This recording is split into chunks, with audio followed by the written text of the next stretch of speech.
Most people think natural disasters come out of nowhere. But in reality, the Earth is giving us signals all the time. We just don't always know how to read them.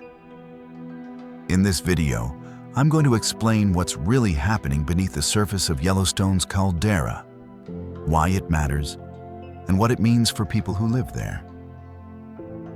This is Geohazards Explained. Yellowstone is in the conversation again. Not because an eruption is due, and not because scientists are signaling an emergency, but because instruments are picking up a familiar kind of change.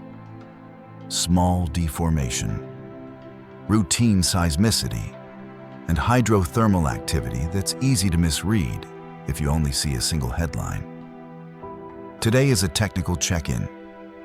What the monitoring networks actually see, what's shifted recently, what hasn't, and, most importantly, what would need to change before professional concern levels rise. Why is Yellowstone being discussed now? Let's anchor this in the latest official snapshot. In the USGS Yellowstone monthly update issued January 2, 2026, the volcano remains at alert level. Normal and aviation color code. Green, the baseline category for typical background behavior. At the same time, the update notes subtle uplift along the north caldera rim, and it flags recent hydrothermal observations at Biscuit, Basin, and Norris. None of that is inherently eruption talk, but it is the kind of signal that spreads fast online because it's real, measurable, and easy to overinterpret. How Yellowstone's monitoring works, what's actually being measured. When professionals talk about activity at Yellowstone, they're not watching for a movie-style magma surge. They're tracking a coupled system where tectonics, magma, fluids, and heat interact. And the instruments are designed to separate those influences as best as physics allows. At a high level, there are three signal families you'll see referenced again and again. 1.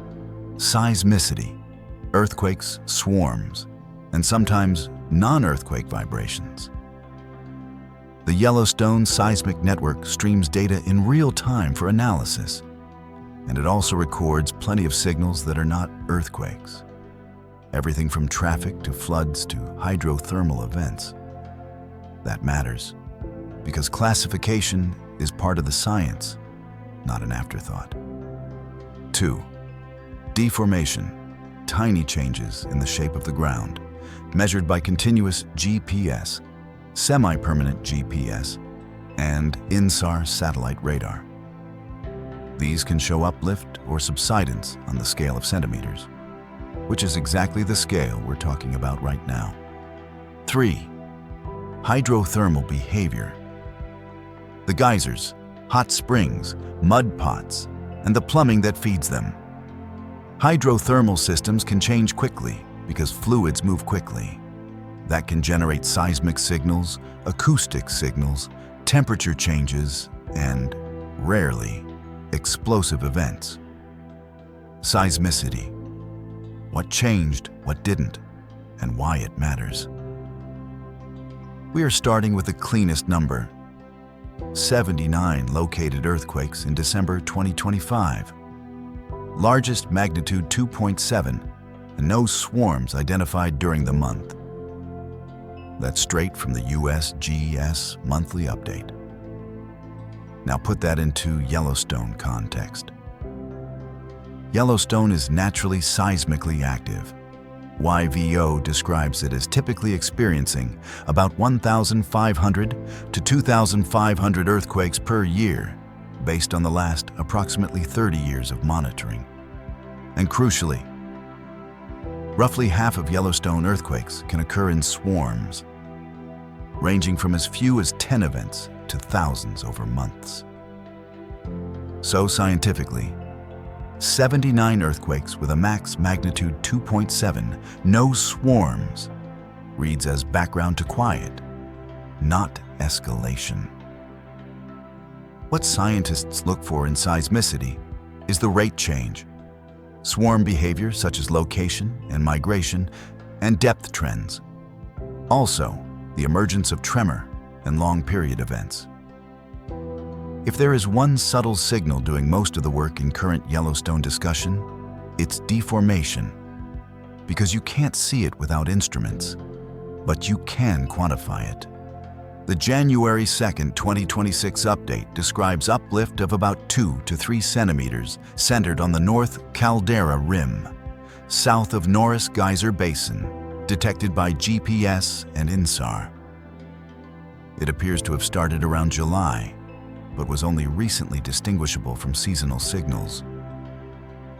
2 key context points are embedded in that same update. 1. This uplift is described as similar to 1996 to 2004 behavior. That's a reminder that Yellowstone can deform for years without erupting. 2. The update explicitly notes uncertainty about interpretation. Whether the signal reflects an unusually long-lasting seasonal component or a transition from subsidence back to uplift is not clear. This is exactly what restrained hazard analysis looks like. The data are real, and the conclusion is cautious because the system is noisy and multi-causal. Recent subsidence phase began in 2015. Prior uplift periods, 2004 to 2009 and 2014 to 2015. Current uplift, approximately 2 to 3 centimeters, and onset approximately July. The key piece is hydrothermal activity, and this is where Yellowstone differs from many volcanoes people are used to following. In the same January 2nd update, YVO reports at least 3 small eruptions at Black Diamond Pool and Biscuit Basin on December 8th, 18th, and 20th, captured by camera views and infrasound monitoring. It also notes a steamboat geyser eruption on December 31st, its third of 2025. A phrase like eruptions occurred at Black Diamond Pool can be misread as volcanic escalation. In Yellowstone's hydrothermal terrain, eruption may refer to hydrothermal discharge events, water, steam, sediment, driven by near-surface pressure changes, not necessarily new magma movement. And we know the seismic network is built to help with that discrimination. YVO emphasizes that the Yellowstone seismic network records not only earthquakes, but also signals from hydrothermal activity and even hydrothermal explosions, alongside many other sources of vibration. Why this matters for hazards? For people in the park, hydrothermal hazards, including rare explosive events, can be more relevant on human timescales than a magmatic eruption scenario. The monitoring focus is therefore broader than magma or nothing. Hydrothermal events can be detected via seismometers, infrasound, visual monitoring, and temperature networks. What has changed versus what has not? The scientific hinge. Let's make the split explicit. What has changed recently? A measurable centimeter-scale uplift near the North Caldera Rim, south of Norris, emerging from the seasonal background over the second half of the year. Documented hydrothermal activity at Black Diamond Pool, recorded with camera and infrasound, plus routine geyser behavior like steamboats' late December eruption. What has not changed, at least in the latest official reporting? The system remains at normal and green. Earthquake activity is described as background, with no swarms identified in December and a largest event of magnitude 2.7. Not a signature of escalating unrest. Why that distinction matters? Deformation and hydrothermal variability can occur within baseline Yellowstone behavior. The threshold for elevated concern is not uplift exists or a pool erupted. It's a converging pattern across multiple systems, sustained over time. with characteristics that point toward pressurization and magma involvement, rather than shallow fluid dynamics alone. What would need to change before concern levels rise? And what geologists actually watch? Here's the practical hazard analytics view. Escalation is about multi-parameter agreement. Geologists would become more concerned if they saw combinations like sustained, accelerating deformation beyond typical seasonal structure, especially if it becomes broader, faster, or shifts location in a way that suggests new pressurization at depth.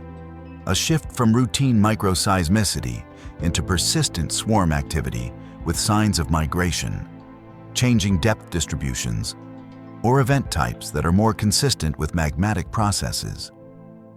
The emergence of persistent tremor-like signals or systematic changes in hydrothermal output that match deeper pressurization rather than local plumbing changes. Multiple data sets telling the same story at once. Seismicity, deformation, hydrothermal, and gas chemistry where available. And even then, the professional response is stepwise. Higher monitoring cadence, more analysis, careful public updates, not dramatic declarations. For context on how Yellowstone defines normal versus unusual, YVO's Seismicity Explainer is worth reading. It emphasizes that elevated earthquake counts alone do not imply imminent eruption. Yellowstone is active in the way Yellowstone is supposed to be active. Dynamic, noisy, and instrumented well enough that we can see centimeter-scale breathing and distinguish earthquakes from everything else that shakes the ground. The hazard story here is not a single signal. It's how signals stack, how long they persist, and whether they cohere into a consistent mechanism. That's the discipline. Pattern recognition grounded in data, not speculation. If you want ongoing coverage, this channel will keep doing what hazard analysis demands. Measured updates, clear thresholds, and context against background behavior, not adrenaline. Geologic hazards can't be eliminated, but they can be understood. And when we understand how the Earth works, we make better decisions about where we live, how we build, and how we prepare.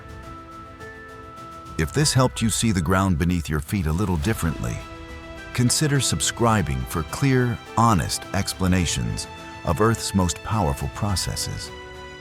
This is Geohazards Explained, and I'll see you in the next one.